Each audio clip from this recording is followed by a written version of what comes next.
বাংলাদেশে গণঅভ্যুত্থানের মাধ্যমে একটা সরকারের পতন ঘটে। এই সরকারের পতন হওয়ার পরপরই ডক্টর ইউনূস অন্তর্বর্তীকালীন সরকার প্রধান হিসেবে দায়িত্ব নেন। এখন তিনি নাকি 10 বছর রাষ্ট্র ক্ষমতায় থাকতে চান। সত্যি সত্যি ডক্টর ইউনূস কি বাংলাদেশের রাষ্ট্র ক্ষমতায় আরো 10 বছর থাকবে? চলুন আমরা ডক্টর ইউনূস কি বলছেন শুনে আসি। তখন যখন মিলিটারি আমার বাসায় এসে বসে রইল সারা রাত আমাকে রাজি করানোর জন্য, আমি তো লুফে নিতাম। রাজি করানোর জন্য বসে থাকতে হবে কেন? আমি যদি ক্ষমতায় চেকটা দলে আর চলেন চলেন, কি করতে কি কোন জামাটা করতে হবে দেখিয়ে দেন, এখনই যাচ্ছে। আমি তো সেটা করিনি। তাদের সঙ্গে তর্ক করেছি, সারা রাত ধরে তর্ক করেছে যে না ভাই আমাকে দিয়েন না, আমি এই কাজের উপযুক্ত না, আপনারা অন্য লোক খোঁজেন। তারা আমার উপরে মন ঠিক করে ফেলেছে আমাকে দিতে হবে। আমি বারে বারে বলতেছি তাদেরকে, তো সেই তারা নিরাশ হয়ে ফিরে গেল, বললো যে সকালবেলা আবার আসবো, সকালবেলায় আসলে তখন আপনি আমাদেরকে বলেন যে রাজি আছেন। আমি বলছি না, সকালবেলা আসলে একই কথা পাবেন, কারণ আমি তো এটা এমন কিছু না যে মনের মধ্যে সন্দেহ রেখে দ্বন্দ্ব রেখে আপনাদের বলছি, অত্যন্ত পরিষ্কার ভাবে আপনাদের কাছে বলছি। ঠিক আছে, তা না হলে তো আমি সঙ্গে সঙ্গে রাজি হয়ে যেতাম। খেয়ে ছাড়ে যে আপনাকে দেশের পুরো সরকারের প্রধান হবার জন্য আহ্বান জানাচ্ছে, বাংলাদেশে এরকম কয়জন মানুষ আছে বলো যে না আমি এই দায়িত্ব গ্রহণ করবো না।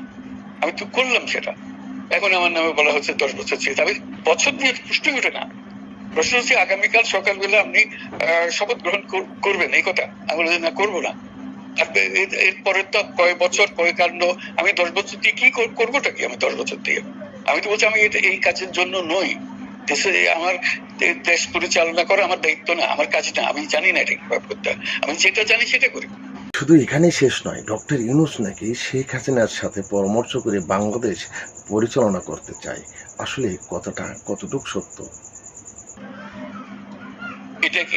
এটা কি এখন আমার জন্য করা যাচ্ছে না যে আমি নারাজ করতে চাই না? ভাবখানা এমন করছে যে আমি আপত্তি করছি, আমি কাজ করতে চাই না। আমাকে যে বললাম চোর বদমাইশ করে রেখেছে, সেখানে কাজ করার তো কথাই উঠছে না। আমার নাম উঠলেই ওনার রাগ উঠে যায়। আমাকে সুদখোর না বললে ওনার মন তৃপ্ত হয় না। আমাকে চুবিয়ে না ডুবালে, পদ্মা নদীতে আমাকে চুবিয়ে না ডুবালে ওনার মনে শান্তি আসে না। ঠিক আছে, আমি কি করে বলবো? ওনাকে বলতে তো হবে, ওনাকে যদি কিছু বলতে হয়। পদ্মা সেতু নির্মাণকালে তৎকালীন সময়ে বিশ্ব ব্যাংকের ঋণ নাকি ডক্টর ইউনূস বন্ধ করে দিয়েছিল। এটা আমরা শুনেছি তৎকালীন সময় আওয়ামী লীগ সরকার প্রধান শেখ হাসিনার মুখে। আসলে কতটুক সত্য? আমরা যে বারে বারে বিবৃতি দিলাম তখন এটা প্রশ্নই ওঠে না। আমরা বাংলাদেশের নাগরিক হিসেবে আমরা গৌরবান্বিত যে এই পদ্মা সেতুর উপরে আমরা এটা সেতু বানাতে পারবো, এটার জন্য আমরা সবাই চাই। এটা তো বিরোধিতা করার তো প্রশ্নই ওঠে না। কেন বিরোধিতা করবো? দেশে যে একটা বড় রকমের ঘটনা ঘটতে যাচ্ছে, সেটা তো আমরা সবাই সমর্থন করেছি।